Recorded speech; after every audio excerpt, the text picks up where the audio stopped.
Hi all, welcome to my channel. Please like my video and subscribe to my channel. ನೀವು ನವಣೆಯನ್ನು ಹಾಕ್ಕೊಂಡು ಯಾವತ್ತಾದರೂ ಬಿಸಿಬೇಳೆ ಬಾತ್ ಮಾಡಿದ್ದೀರಾ? ಒಳ್ಳೆ ಸೂಪರ್ ಆಗಿರುತ್ತೆ and healthy too. Please try this recipe. ಮೊದಲಿಗೆ 1.5 ಕಪ್ಪಷ್ಟು ನವಣೆನ ಹಾಗೆ ಒಂದು ಅರ್ಧ ಕಪ್ಪಷ್ಟು ತೊಗರಿಬೇಳೆನ ರಾತ್ರಿಯೇ ನೆನೆಸಿಟ್ಕೋಬೇಕು. ಅದರೊಟ್ಟಿಗೆ 1-2 ಟೇಬಲ್ ಸ್ಪೂನಷ್ಟು ಶೇಂಗಾ ಬೀಜನ ಕೂಡ ನೆನೆಸಿಟ್ಕೊಳ್ಳಿ.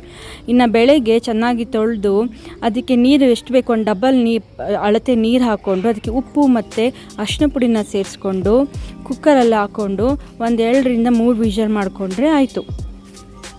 ನಿಮಗೆ ಇಷ್ಟ ಇರುವಂಥ ತರಕಾರಿನ ಹೆಚ್ಕೊಂಡು ಸಪ್ರೇಟಾಗಿ ಒಂದು ಬಾಯ್ಲ್ ಮಾಡಿ ಎತ್ತಿಟ್ಕೋಬೇಕು. ನಾನಿಲ್ಲಿ ಕ್ಯಾರೆಟು, ಬೀನ್ಸ್ ಮತ್ತು ಆಲೂಗಡ್ಡೆನ ಚೆನ್ನಾಗಿ ಹೆಚ್ಕೊಂಡು ತೊಳೆದು ನೀಟಾಗಿ ಬಾಯ್ಲ್ ಮಾಡ್ಕೊಂಡಿದ್ದೀನಿ. ನೀವು ಬೇಕಾದರೆ ಬಟಾಣಿ ಇನ್ನೇನಾದರೂ ತರಕಾರಿಗಳನ್ನು ಸೇರಿಸ್ಕೋಬೋದು. ಕುಕ್ಕರಲ್ಲಿ ಹಾಕಿದರೆ ಎಲ್ಲ ಬೆಂದೋಗುತ್ತೆ ಅಂತ ನಾನು ಸಪ್ರೇಟಾಗಿ ಬೇಯಿಸಿಟ್ಕೋತೀನಿ. ನೀವು ಬೇಕಾದರೆ ಕುಕ್ಕರಲ್ಲೂ ಕೂಡ ಹಾಕೋಬೋದು. ಇನ್ನು ಒಂದು ಪಾತ್ರೆನ ತಗೊಂಡು ಅದಕ್ಕೆ ಸ್ವಲ್ಪ ಎಣ್ಣೆನ ಸೇರಿಸ್ಕೊಂಡು ಗೋಡಂಬಿನ ಚೆನ್ನಾಗಿ ಹುರಿದು ಎತ್ತಿಟ್ಕೋಬೇಕು. ಹಾಗೆ ಅದೇ ಪಾತ್ರೆಗೆ 1 ಕ್ಯಾಪ್ಸಿಕಮ್ನ ಸಣ್ಣದಾಗಿ ಹೆಚ್ಕೊಂಡು ಅದನ್ನು ಕೂಡ ಚೆನ್ನಾಗಿ ಫ್ರೈ ಮಾಡಿ ಎತ್ತಿಟ್ಕೋಬೇಕು. ಎಲ್ಲ ಸಪ್ರೇಟಾಗಿ ಎತ್ತಿಟ್ಕೊಂಡು ಇನ್ನು ಅದೇ ಪಾತ್ರೆಗೆ 2-3 ಟೇಬಲ್ ಸ್ಪೂನಷ್ಟು ತುಪ್ಪನ ಹಾಕ್ಕೊಂಡು ಇನ್ನು ಒಗ್ಗರಣೆ ಮಾಡ್ಕೋಬೇಕು. 1 ಟೇಬಲ್ ಸ್ಪೂನಷ್ಟು ಜೀರಿಗೆನ ಸೇರಿಸ್ಕೊಂಡು ಅದಕ್ಕೆ 1 ಒಣಗಿದ ಮೆಣಸಿನ್ಕಾಯಿನ ಹಾಕ್ಕೊಂಡು ಸ್ವಲ್ಪ ಕರಿಬೇವನ್ನ ಹಾಕ್ಕೊಂಡು 1 ಈರುಳ್ಳಿನ ಹಾಕ್ಕೊಂಡು ಚೆನ್ನಾಗಿ ಬಾಡಿಸ್ಕೋಬೇಕು. ಈರುಳ್ಳಿ ಚೆನ್ನಾಗಿ ಬೆಂದ ಮೇಲೆ ಒಂದು ಸ್ವಲ್ಪ ಇಂಗನ್ನ ಸೇರಿಸ್ಕೊಂಡು ಇನ್ನು 1 ಹೆಚ್ಚಿದಂಥ ಟೊಮೆಟೊನ ಸೇರಿಸ್ಕೊಂಡು ಚೆನ್ನಾಗಿ ಬಾಡಿಸ್ಕೋಬೇಕು. ಟೊಮೆಟೊ ಎಲ್ಲ ನೀಟಾಗಿ ಬೆಂದ್ಕೋಬೇಕು.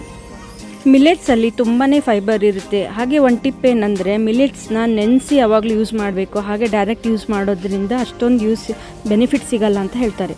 ಟೊಮೆಟೊ ನೀಟಾಗಿ ಬೆಂದ ಮೇಲೆ ಅದಕ್ಕೆ 1-2 ಟೇಬಲ್ ಸ್ಪೂನಷ್ಟು ಹುಣಸೆ ರಸನ ಸೇರಿಸ್ಕೊಂಡು ರುಚಿಗೆ ತಕ್ಕಷ್ಟು ಉಪ್ಪನ್ನ ಹಾಕ್ಕೊಂಡು ಸ್ವಲ್ಪ ಅರಿಶಿನ ಪುಡಿ ಮತ್ತು ಖಾರಕ್ಕೆ ಎಷ್ಟು ಬೇಕೋ ಅಷ್ಟು ಚಿಲ್ಲಿ ಪೌಡರ್ನ ಆ್ಯಡ್ ಮಾಡಿಕೊಂಡು ಮತ್ತು ಬಿಸಿಬೇಳೆಬಾತ್ ಪೌಡ್ರು 2-3 ಟೇಬಲ್ ಸ್ಪೂನಷ್ಟು ಬಿಸಿಬೇಳೆಬಾತ್ ಪೌಡ್ರ್ ಹಾಕ್ಕೊಂಡು 1 ಟೇಬಲ್ ಸ್ಪೂನಷ್ಟು ಬೆಲ್ಲನ ಸೇರಿಸ್ಕೊಂಡು ಇನ್ನು ರುಚಿಗೆ ತಕ್ಕಷ್ಟು ಉಪ್ಪನ್ನ ಸೇರಿಸ್ಕೊಂಡು ನೀರು ಒಂಚೂರು ಆ್ಯಡ್ ಮಾಡಿಕೊಂಡು ಚೆನ್ನಾಗಿ ಕುದಿ ಬಂದರೆ ಆಯಿತು, ಮಸಾಲೆ ರೆಡಿ. ನಮ್ಮನೆಯಲ್ಲಿ ನಾನು ಎಲ್ಲ ಥರ ಮಿಲೆಟ್ಸ್ನ ಬಳಸ್ಕೊಂಡು ಅಡುಗೆ ಮಾಡ್ತೀನಿ. ಬಿಸಿಬೇಳೆಬಾತು, ಪೊಂಗಲ್ಲು, ದೋಸೆ ಎಲ್ಲ ಮಾಡ್ತೀನಿ. ವೀಕ್ಲಿ ಒನ್ಸ್ ಆರ್ ಟ್ವೈಸ್ ಇದ್ದೇ ಇರುತ್ತೆ ನಮ್ಮ ಮನೇಲಿ. ನವಣೆ ಮತ್ತು ತೊಗರಿಬೇಳೆ ಹಾಕಿ ಕುಕ್ಕರಲ್ಲಿ ಇಟ್ಟಿದ್ದಷ್ಟು ಚೆನ್ನಾಗಿ ಬೆಂದಿದೆ ನೋಡಿ. ಇನ್ನು ಇದಕ್ಕೆ ಬೇಯಿಸಿಟ್ಕೊಂಡಿರುವಂಥ ತರಕಾರಿನ ಹಾಕಿ ಚೆನ್ನಾಗಿ ಮಿಕ್ಸ್ ಮಾಡಿಕೊಂಡು ಇನ್ನು ಮಾಡಿಟ್ಕೊಂಡಿರುವಂತಹ ಮಸಾಲೆಯನ್ನು ಸೇರಿಸ್ಕೊಂಡು ನೀಟಾಗಿ ಮಿಕ್ಸ್ ಮಾಡ್ಕೋಬೇಕು.